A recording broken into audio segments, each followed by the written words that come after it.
बरं अयोती 85 गुणिले 99 याचा गुणाकार करून दाखव बघूया. 9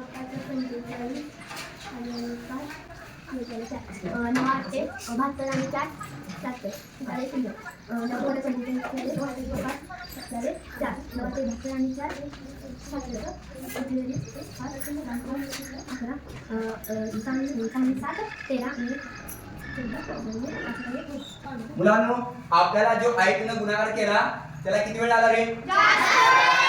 तर आपल्याला स्कॉलरशिप साठी अगदी कमी वेळेत हाच गुणाकार 1 सेकंदात कसं उत्तर काढायचं तुम्हाला दाखवतो. बघा हे जे 8 आहे ते तसंच घ्यायचं आणि हे 5 आहे त्यातला 1 कमी करायचा. किती आला रे? 4. आता काय करायचं? हे 9 आहे 9 मधून 8 गेले किती आले रे? 1. आणि 9 मधून 4 गेले किती आले रे? 5. आता मला सांगा हे उत्तर आणि हे उत्तर सेमच आहे का नाही बघा.